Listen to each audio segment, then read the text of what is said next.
Radhe Radhe everyone, आप देख रहे हैं सीरियल से आप आज यहाँ पे मिलती है आपको आप ही के फेवरेट शो से जुड़ी इंटरेस्टिंग अपडेट। दोस्तों, आज रात के एपिसोड की शुरुआत में दिखाया जाएगा कि भार्गवी अपने उसी स्थान पर आती है जहाँ पर वो श्रीनिवास के साथ फुर्सत के पल बिताया करती थी और हर एक चीज़ को देख कर कि वो श्रीनिवास का नाम काफ़ी ज़्यादा दर्द से लेती हैं। श्रीनिवास को भार्गवी की परेशानी का एहसास होता है, उन्हें वो पुकार रही हैं ये भी सुनाई देता है।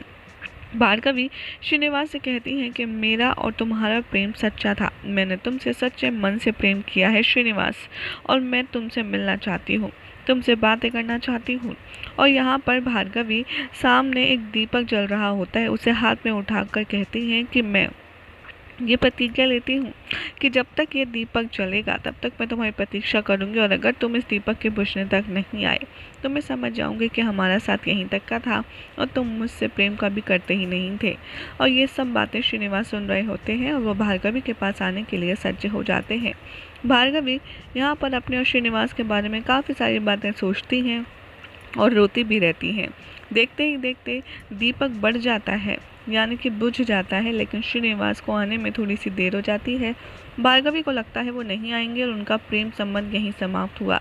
लेकिन जैसे ही वो पीछे मुड़ती हैं, वो देखती हैं कि श्रीनिवास सामने खड़े हैं और भार्गवी दौड़ कर जाती है, उन्हें अपने गले से लगा लेती हैं और बहुत रोती हैं।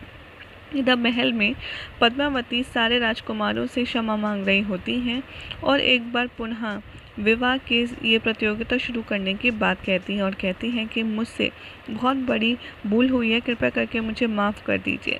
सारे राजकुमार पद्मावती को माफ़ तो कर देते हैं, लेकिन कोई भी उनसे विवाह करने के लिए सज्ज नहीं होता, जिसे देखकर वो काफ़ी ज़्यादा आहत होती हैं। उन्हें रियलाइज़ होता है कि उन्होंने कितनी बड़ी गलती की है श्रीनिवास के साथ जाकर, क्योंकि उसी का नतीजा है कि अब कोई उन्हें स्वीकार करना नहीं चाहता और वो अपने बाबा की छवि सुधारने का पूर्ण प्रयास करती हैं। और यह देखकर महादेव माता पार्वती से कहते हैं कि पद्मावती ने श्रीनिवास की मुश्किल और भी ज़्यादा बढ़ा दी है, क्योंकि अब जो पद्मावती करने वाली हैं उसकी वजह से श्रीनिवास को हर हाल में यहाँ आना ही होगा। और इधर पद्मावती ऐलान करती हैं कि ठीक है, यदि मुझसे कोई विवाह नहीं करना चाहता तो फिर मुझे जीवित भी नहीं रहना। और वो आदेश देती हैं सभी लोगों को कि सब लोग एक साइड में खड़े हो जाएं, क्योंकि अब वो अपना आत्मदाह करेंगे और आत्मदाह का अनाउंस कर देती हैं। यहाँ पर श्रीनिवास से भार्गवी कह रही होती है कि उनका विवाह होने वाला है वासुदेव से। वो नहीं चाहती, क्योंकि वो प्रेम सिर्फ श्रीनिवास से करती हैं, इसीलिए तुम मुझे अपने साथ यहाँ से ले जाओ कहीं। श्रीनिवास भार्गवी का हाथ पकड़ते हैं, उन्हें झूले पर बैठाते हैं और कहते हैं कि देखो, मैंने तुमसे सच्चा प्रेम किया है, शुद्ध प्रेम, इसीलिए मैं तुम्हें भगाकर नहीं ले जा सकता। मैं ऋषि भृगु को मनाऊंगा हमारे प्रेम संबंध को स्वीकार करने के लिए और विवाह करने के लिए।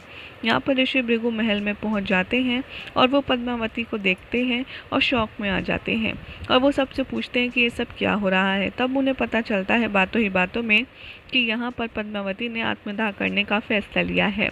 यहाँ पर पद्मावती अपने पिता राजा आकाश के पैर छूती हैं और अग्निकुंड की ओर बढ़ती हैं और कहती हैं कि मैं किसी की बात नहीं सुनने वाली।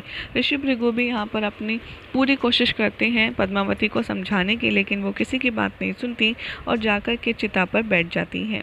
इधर श्रीनिवास और भार्गवी आपस में बात कर रहे होते हैं, जहाँ पर श्रीनिवास उन्हें समझाने का पूर्ण प्रयास करते हैं। और इधर दिखाया जाएगा कि जो पद्मावती हैं वो हवन कुंड की ओर बढ़ते हुए बैठ जाती हैं चिता पर और अग्निदेव से प्रार्थना करती हैं कि उनकी आत्मदाह करने की इच्छा है, क्योंकि यदि उनकी दो इच्छा पूर्ण नहीं होती तो उन्हें अपने प्राण नहीं चाहिए। वो अग्निदेव से रिक्वेस्ट करती हैं और कहती हैं कि या तो मेरे श्रीनिवास से शादी हो जाए और अगर नहीं होती तो फिर मेरा देह यहीं पर अभी जल जाए। और वो अग्नि प्रज्वलित करने की बात कहती हैं। श्रीनिवास को ये सब कुछ सुनाई देता है और वो भार्गवी को समझा कर के वहाँ से जाते हैं और वहाँ पर महल में पहुँचते हैं और देखते हैं कि भार्गवी तो अग्निकुंड में बैठी हैं। और ये देख कर के वो चुटकी बजाकर सब कुछ रोक देते हैं और फिर अग्निदेव प्रकट होते हैं। फिर वो कहते हैं कि माफ़ कीजिए, मुझे पद्मावती की बात सुननी ही होगी। और यहाँ पर श्रीनिवास सब कुछ ठीक करने के लिए ये ऐलान कर देते हैं कि मैं तुमसे विवाह करने के लिए सज्ज हूँ, लेकिन तुम ऐसा मत करो। यही हो जाएगा आज रात के एपिसोड का, जिसके बाद कल क्या होगा आपको बताएंगे नेक्स्ट रिपोर्ट में। ऐसी मज़ेदार अपडेट्स के लिए चैनल को सब्सक्राइब करें, वीडियो को लाइक शेयर करना ना भूलें।